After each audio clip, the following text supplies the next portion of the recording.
Okay, so good afternoon. So it has been a while since I vlog. So consider this as a comeback vlog for me. So we will start this afternoon. So today is June 10, 2024. This morning we had our inauguration or oath taking for the full professors. So I thank God for the blessings that we received. My wife and I finally got the promotion that we deserved. So we waited for years to finally reach the top. No? So we are both full professors at the top of the chain, at the top of the ladder. Of course, the ultimate, I think we are not anymore eyeing for the university professor, but Professor 6 is already, for me, that's the highest that we can even dream of reaching. No? So, not in my wildest dream that I thought I would be able to come back. No? So in WIMSU, once you leave, it's really very difficult to return to the rank that you desire. So I left as associate professor.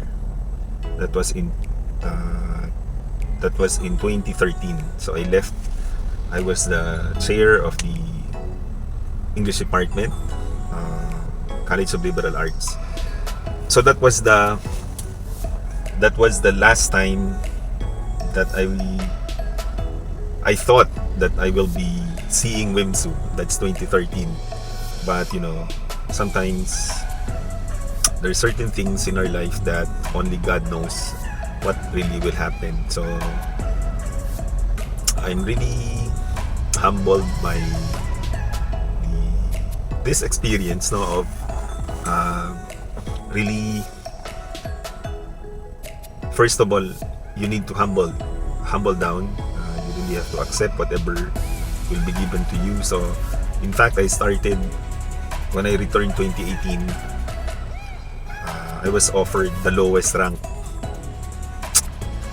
and so now after a couple of years, at 2018, 2024, we were able to reach Professor 6. So I'm not vlogging this to really lift up my bench, no? Nor am I really very proud. Well, I'm proud in the sense that I really worked hard for it, but not really to flex my rank.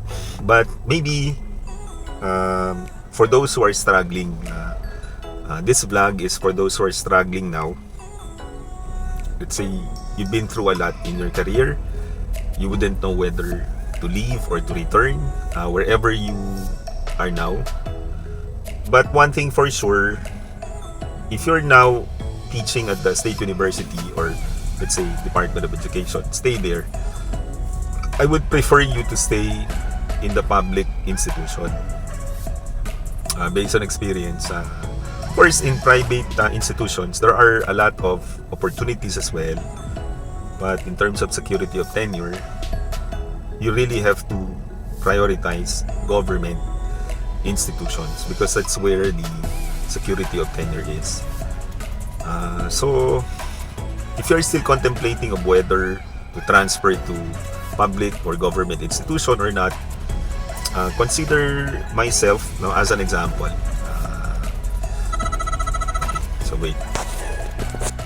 So consider myself as an example.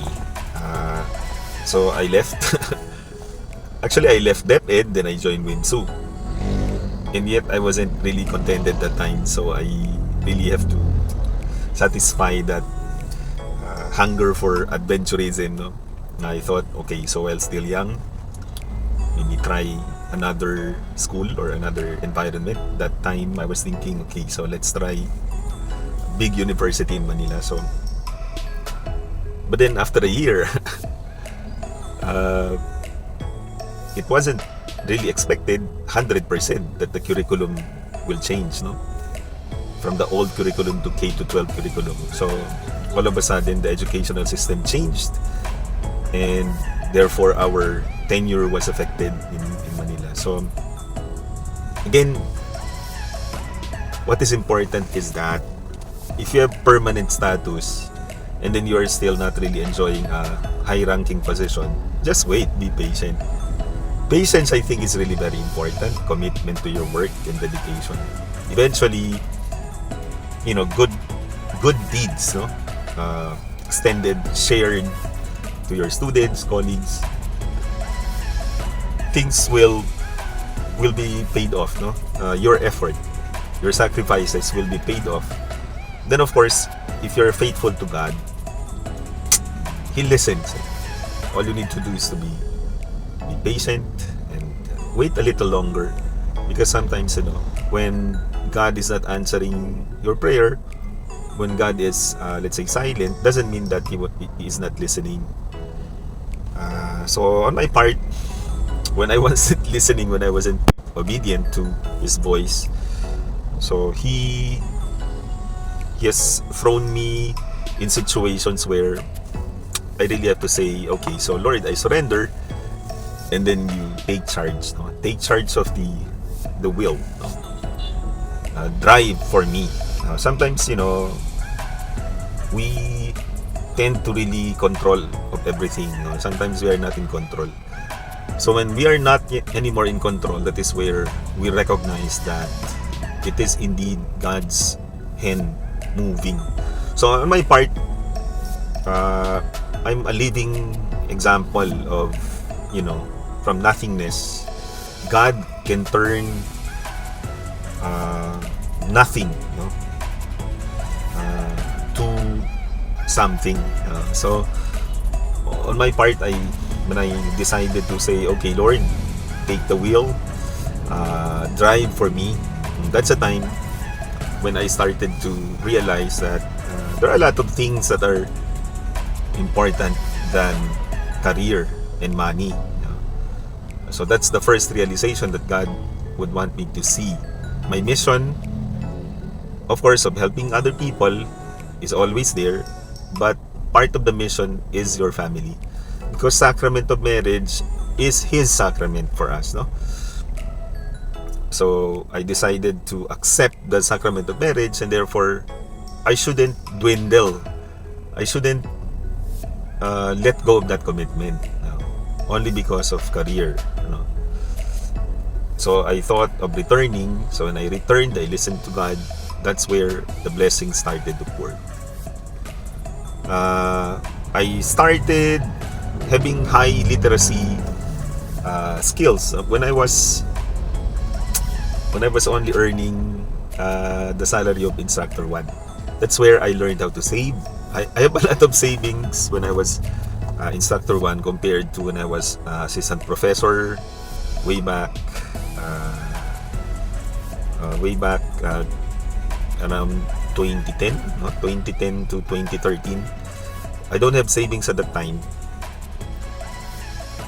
So something was wrong, right? And so eventually, when I was thrown into a situation that I really need to be thrifty, I need to be very wise in spending, that's where I learned the ways of God, no? God's ways wouldn't actually be our ways.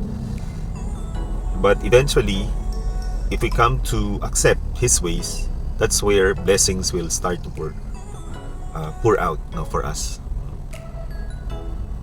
So in this vlog, I'll be starting to vlog. One of the reasons why I would want to have a car before, because I see vloggers who are in fact shooting in the car.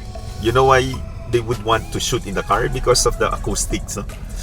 It's like you're in a radio station studio, no? It's like compact, close, no? The noise is not affected. The outside noise wouldn't be affected inside, because these are insulated in a way that the noise are not coming in. So the voice modulation is well captured by the camera. So I'm just using my old cell phone now. So I'll start vlogging. Maybe simple prayer, how I start my day. So maybe I can share, if you notice, I'm sharing in my Facebook the readings, no, for Catholics, no, Christians, or reading the Old and the New Testament. I'm simply sharing the daily readings that we are using in celebrating the Holy Eucharist. No? So I'm sharing the Word of God, and then maybe I can share to you my reflections for the day, and maybe share some prayers.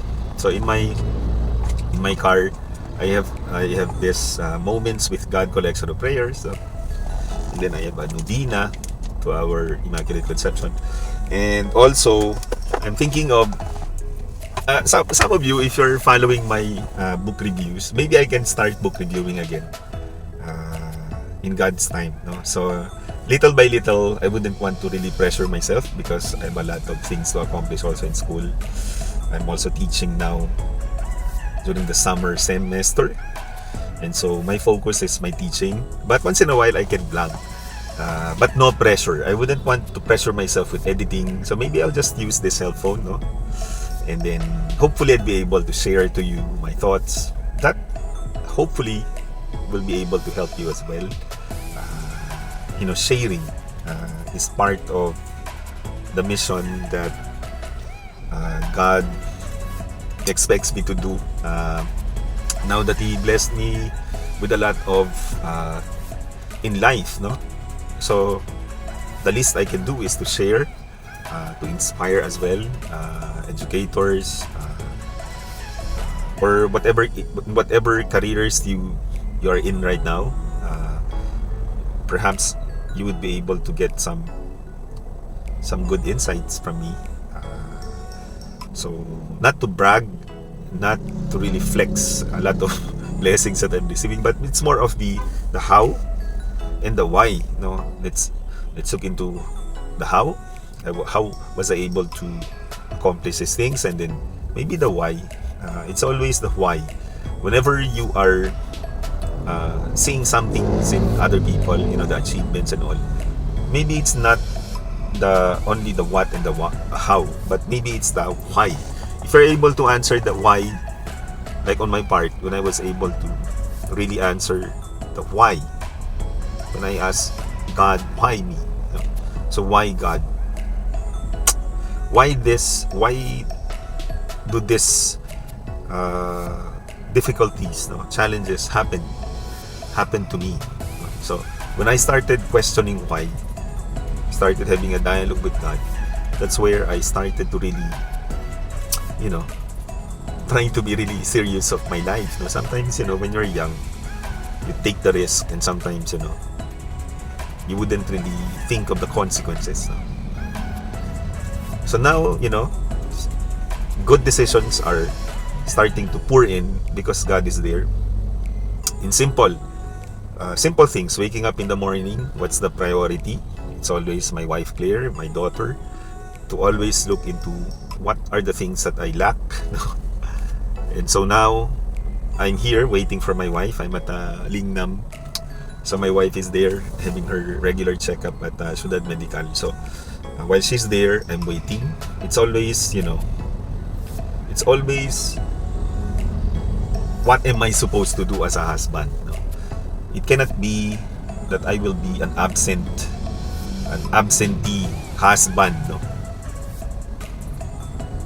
I always have to be there with my wife, my daughter, and spiritual life is really a priority, because if our spiritual life is nourished, if God is present in our life, so whatever religion you are in, what is important is that we make God as a center, because whenever we start to put God at the center, we worship and we live and breathe God in our life, then that's the time, we're able to always accomplish, to always come up with good decisions in life, because God is there. We always listen, always in simplicity,